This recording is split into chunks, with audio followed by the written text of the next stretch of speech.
Hi, I'm Leah Caruso with Strive Rehabilitation, inviting you to join me Thursday at 11 a.m. for Health Matters. Ocala Health and Strive have teamed up to bring you the latest information on good health services available to you right here at home. This vital information will help you make informed decisions about your health. So don't forget to join me here at 11 a.m. Thursday. It's news you can use from Ocala Health, Strive, and your friends here at WOCA.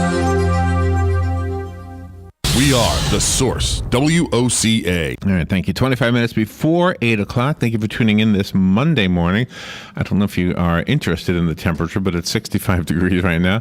There is rain in today's forecast and tomorrow's forecast, and high temperatures today and tomorrow around 86, 87.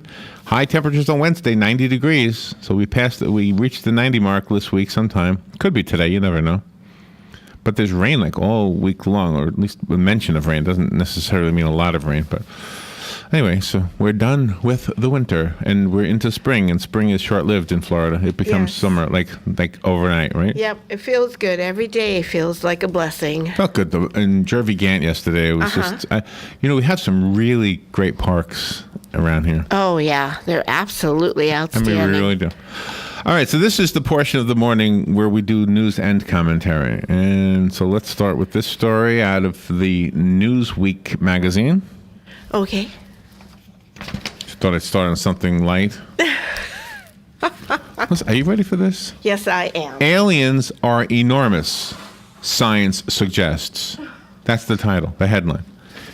Aliens, if they exist, are likely huge. This is what it says in Newsweek. At least that's the conclusion of a new paper by cosmologist Fergus Simpson, not to be confused with the cosmetologist. Oh, okay. All right, cosmologist. A cosmologist, somebody who studies the cosmos. Fergus Simpson estimated that the average weight of intelligent extraterrestrials would be 650 pounds or more. Wow. The average weight.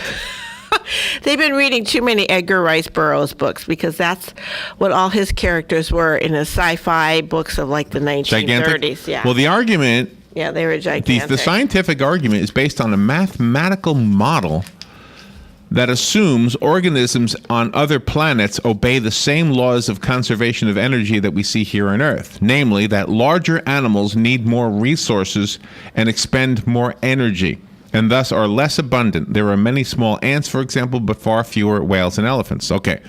I like the word assumes. That's in there. I love that. Of course. Really but think about what he's saying, basically. He's saying that because there's lots of ants and very few whales and elephants, that the intelligent extraterrestrial life would be 650 pounds. I don't understand that. No. We have plenty of animals on this planet that are 650 pounds on average in their species. We certainly do. Right? Aren't gorillas up there somewhere? Yeah, horses. Horses, yeah. Sure. So, I mean, who's flying here from the other planets? Yeah. I mean, the only creature flying here to the other planets is us. Exactly. Unless we send a monkey or a horse. Can you imagine sending a horse into space? Yeah. That won't happen. That will be, that putting whole spacecraft would be destroyed. A big spacesuit on the horse and letting him float around? Yeah. Like they sent those ants up. Did you see they sent some ants up? No, I didn't see that. And the ants were floating around. Well, what do you think they were going to do? Yeah. And there was another news story about NASA. Oh, yeah, this is like a rocket ship airplane going up on this month or something. Yeah, you said a secret something was going up. A secret thing. All right, so there's one thing. That's our opinion on that one. Should I get heavier than that? That was pretty light. Sure. Well, those kind of creatures were in like the Temple of Doom movie, and right. the day the Earth. Now here's a troubling story. I don't think we have much to offer in the form of commentary. Los Angeles police. So this is the Universal Studios in L.A., not the one here in Florida. Los Angeles police say the ex-boyfriend of a worker at Universal Studios in Hollywood, California, committed suicide inside the theme park. Oh, my God. The man had 2 restraining orders that barred him from contacting the woman. He was approached by officers as he sat in the smoking area next to the Despicable Me Minion Mayhem ride. The Associated Press reports that a police officer asked the man to stand up and tried to persuade him not to hurt himself, but the man pulled out a gun and shot himself. Oh my God. Oh my God. No opinion on that one, really. And then there's this story. No, I don't respect anybody that commits suicide. They don't need to be glorified or anything. This story, did you hear this one? This is out of the city of Smyrna, Georgia. Okay. A lady went to the car wash. Did you see this? No. And her car, I guess because of the kind of car she was driving, I don't really know, was targeted, and you can kind of get that conclusion by watching the video, by these carjacking guys, at least one of them. So she gets out to clean her car. He jumps in and starts driving her car away. Oh. She jumps on the hood of the car to stop him from driving away, and I'm assuming she's screaming at the time. Another guy who was cleaning his car sees what's going on, happens to have a pistol on him. Oh, good. Shoots through the driver's side window of the car, hitting the carjacker in the shoulder. The carjacker opens the door, falls onto the street. Of course, the car stops. Yeah. And, of course, now the police come, and now the lady has a car that a man has been shot in. Yeah. And the window's busted up and everything. But can you believe that? That is wonderful. At least she's got her car. Hero. Yeah, the other guy's a hero with the gun. Thank you, sir. And the guy with the gun was not a police officer, but he did work for the city of Smyrna, Georgia. Yeah, so he probably had a concealed weapons permit, too. With So, yeah, they say he's not in any trouble Yeah, at all. well, He good. he did what a good citizen should do. Yeah, good for you. Keep those permits coming.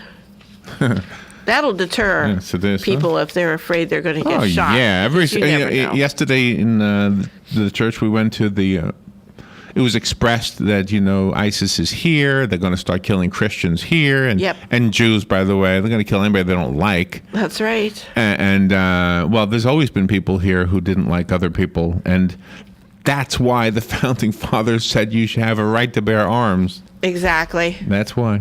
Exactly. Protect ourselves. All Don't right. let them take your Let's guns. see. So there's some opinion there that we expressed. Here's another story that you might have an opinion on.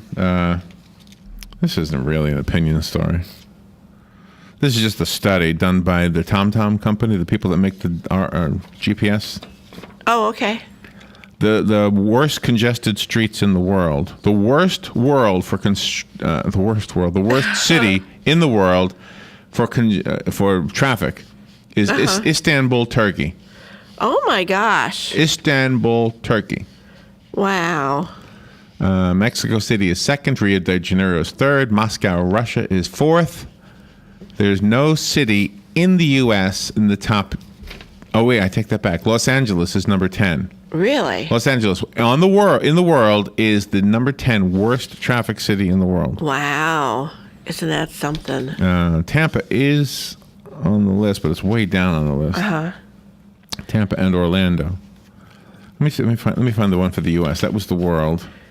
Yeah, but that's pretty interesting that it's not, the top 9 are someplace outside of the United States. So Yeah. I really like that. Well, maybe we do a good job. I don't know how they measure traffic, by the way. Because of the transit, like New York, you've got subways and trains and... So Los Angeles is number 1. San Francisco is number 2. This is in the U.S. Honolulu is number 3. New York City is number 4. Seattle's 5. San Jose is 6. Miami is number 7. Oh, I believe that. Number 7 in the country. Chicago's number 8, and Washington and Portland round out the top 10. Oh, okay. Tampa is number 11, though. Yeah, Tampa, huge traffic. Where's down Orlando? there. Orlando's number 18 Yep. on the list, just in this country. And Milwaukee, in case you were curious, 47. Oh, there you go. Yeah, there's a great bus system up there. So. Ocala's not on the list. So if you're complaining about traffic in Ocala, it didn't even make the top 100. It didn't even make the list. I tried to look for it. It wasn't in Oh, there. my gosh. There you go. I complain about traffic in Ocala. Yeah. Well, you complain about the drivers, the stupid drivers What else? in the traffic A lot in of stuff this morning. Ocala. So I'm just going through all these things. The word rape is used 22 times in a scathing 12,866 word report on Rolling Stone's now discredited story about a gang rape at the University of Virginia. which turned out to be bogus. The outside review by professors from the Columbia School of Journalism released last night said Rolling Stone's editors relied too heavily on a single source of information, and that the story's writer, Sabrina Rubin Erdelli, should have picked up the phone and done more reporting. Of course. Done more research. You have to do research. You just don't take Rolling Stone word. issued apologies and officially retracted the story. There you go. I wonder if anybody was in hot water because of that story. I don't know. I hope so. All right, we'll take because of the allegations. All right, we'll take a little break. We'll be right back. The weather is brought to you by myfwc.com. Safe boating is no accident. It'll be partly sunny today with a shower or thunderstorm around this afternoon to this evening. The high today 81 to 85. And partly cloudy later tonight, low 64 to 68. Tomorrow, partly sunny and warm with a chance of a shower or thunderstorm in the afternoon. High 83 to 87. For Wednesday, partly sunny and warm with a chance of a late day thunderstorm. The high 84 to 88. From the Florida Weather Center, I'm meteorologist Joe Lundberg. After an off weekend, NASCAR eyes the Lone Star State. This is the Coca-Cola Monday Morning Race Refresher, sponsored by Coca-Cola. Enjoy the race with an ice-cold Coke, the official soft drink of NASCAR. What does it mean to add refreshing Coca-Cola to an ordinary day? It means your family's celebrating the 5th of July. It's turning the living room floor into the best seat in the house. We're spending a weekend losing your voice while finding it. It means sitting down with a delicious Coke and interrupting the interruptions. After all, there are 364 other days that would love some fireworks. So grab an ice cold Coke and make any day a holiday. Coca-Cola. Open happiness. No racing in any of NASCAR's top 3 national touring series over the weekend, as the Sprint Cup and Xfinity Series now eye Texas Motor Speedway coming up this weekend. Kevin Harvick has 2 wins and still leads the overall Cup standings. He's 24 points ahead of Joey Logano, who has 1 win. Martin Truex Jr. doesn't have a victory this season, but is 3rd in points, 32 out of the lead. Brad Keselowski has 1 win and is 4th overall, 57 points out of the top spot. Casey Kane is 5th in the standings, 83 points out of the lead. Ryan Newman was 6th, but last week's 75-point tire penalty has dropped him all the way back to 26th. That moves Paul Menard to 6th, and he can't wait to get to the Lone Star State. Texas is a cool track. It's older surface, so makes for great racing. Obviously really fast qualifying times, and the pace really slows up in the race. Tires wear out, your tires wear out, and makes the car slide around, so you're always looking for a grip, always moving around, changing your line. Texas is one of my favorite tracks because it seems like anytime the tires wear out, the pace falls off, the racing is a lot better. The Duck Commander 500 is set for Saturday night at Texas Motor Speedway. This has been the Coca-Cola Monday Morning Race Refresher. Enjoy the race with an ice-cold Coke, the official soft drink of NASCAR. I'm Woody Kane on the Motor Racing Network. Are you tired of not using your home's outdoor space for entertaining or relaxation because of all the bugs and leaves? Consider adding a beautiful screen room or glass enclosure. We are Superior Aluminum and Design, a family-owned and operated business with 20 years experience in the aluminum industry, and we are accredited by the Better Business Bureau. If you appreciate superior workmanship, call Superior Aluminum and Design at 817-8058 or visit us on the web at superiораluminumdesign.com. All right, 12 minutes before 8 o'clock. Thank you for tuning in this Monday morning. And you feel like you had a holiday weekend, Robin? Do you feel like it was a holiday for you? No, because we were so busy all week last week, and then on Friday and all day Saturday, all day yesterday. I don't feel it because we just jam-packed. Yeah. So yesterday we went to the ribbon cutting for the House of Onesiphorus, which is out in Silver Spring Shores. It's part of the ministry of Pastor Snyder, who you hear here mm-hmm. on WOCA on Sundays on the program called Sunday Joy. He writes that, of course, and he's the voice of that.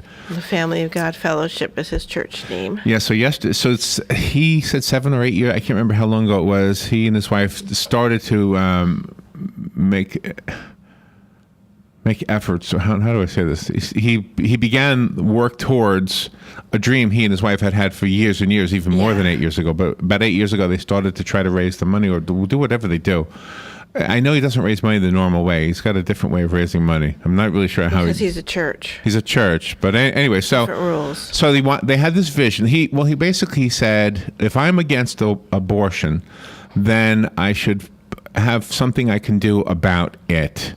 And there was a story he told of I think 14-year-old girl that was pregnant. Yes. That was at the abortion clinic, that was being talked to try to persuade her to not have the abortion. And she couldn't go home unless she had an abortion. Her father told her, you can't come home unless you are not pregnant. And so she was stuck between, I hate to use a cliche, but a rock and a hard place. She wanted to go home, but her parents wouldn't let her home. So when they would try to talk her out of the abortion, she said, well, do you have a place for me to go? And of course, the answer was no, we don't have a place for you to go. Yeah. And that was the beginning of the idea to create a place for girls. Now, the place that opened up, it's not open yet, but it was dedicated yesterday, the House of Onesiphorus, which comes from the first book of Timothy. I think so, yeah. I know that part. I just don't know the verse in the. I don't know that. And the. Nope. What do you call the verse in the chapter and the verse? Chapter and verse. So anyway, basically it says, I'm going to really paraphrase here, that the House of Onesiphorus in the Bible, whatever that was, somebody who knows the Bible better, you're free to call in and explain this to me. And I'm sure Pastor Snyder has, and it just went in one ear and out the other. He did, because we interviewed him last week, and his interview is on YouTube too, is on the Facebook page of WOCA, and he explained it then. Right, but I don't know, was Onesiphorus, was that a person? I don't recall. Was that a guy or a lady's name? I do not recall. Well, anyway, so the idea was that you wouldn't be judged in that house. And so that's why he named the house that he and his wife have built. This now the house is nice. It'll house, when it's all occupied, it'll house as many as 8 girls. Yep. Men are not permitted in the building at all, not even himself. No. There will be a house mother. Yep. And she has actually an apartment in the house. Yeah. With a kitchen, looks nice. Very nice. Nice apartment for her. Yeah, her own bathroom. And whoever that house mother is will have her hands full. Yes. 8 girls. I believe, I think all 8, I'm sorry, the 4 rooms that will house the 8 girls all have exit doors of their own. Yes, they do. So they can go outside if they want. And we were thinking about that. We said, well, it's not a detention center. They're not locked up there. They're not held against their will. Right. So I guess if they did want to leave, I don't know how that would work. But and it's for safety purposes, too. Each room has to have their own exit in case there's a fire. So they will minister to them. He registered with some, I can't remember exactly the name of it, but it was a Christian adoption agency. Yes. So the adoption agency would work with the House of Onesiphorus, and the girls who are there would be, of course, ministered to, and then persuaded to not have an abortion and instead consider putting their baby up for adoption. And I guess the way to do it, the best way to do it, and I've heard of this happening with other people, including in my own family, where the pregnant girl actually gets to know the people who will be the parents, the adopted parents of the unborn child. Yes. And then when the baby is born and the baby is then given to adopted by, thank you, that's a better way to say it, the 2 parents, they remain the birth mother remains a family friend, a part of the family. Yeah. So the baby never grows up not knowing that he or she was adopted, and never grows up not realizing that's my biological mom. So it's an interesting, and to me it sounds better. I don't know, does anybody have an opinion on this? To me it sounds like a better way of doing this, rather than it being secretive and the child doesn't ever know who his biological mother was. Oh, sure. Now, I think the biological father is left out of the picture. I don't think he's considered at all. Yeah, that's the shame. But if there was a biological father who was interested, then I don't think the biological mother would be in that predicament. That's what I think. Yeah. I think if he was truly interested, if it was truly, he fell in love with the mother of his baby and they're just too young or whatever. If she told him. Sometimes women don't tell. So, and it's cheaper than a adoption agency run by the state, and you don't have as long as of a waiting period. Right. So And do you remember the that's, numbers? What were the numbers he said? $9,000 if you're going to adopt through the church, and it starts at $15,000 if you're going to adopt through the state. Wow, that's amazing. Yeah, and the waiting period isn't as long. That's amazing. Very, very, factual yesterday. Very amazing. So if anybody needs help or is looking, to adopt, contact Pastor Snyder. So they had been working for 7 years to raise the money to build this. I know that some of the people dedicated their time. He was saying that they had the county or I guess it was the county. This is out in Silver Spring Shores. Yeah. So the county had changed the zoning. Yes. A couple of times, so then he had to resubmit the paperwork. The original contractor passed away in the interim. Right, exactly. So then they had their trials and tribulations getting to the point that they were at yesterday. And Pastor Snyder is a friend. He was the pastor at my son's wedding to his wife and your son's wedding to his wife. Yep.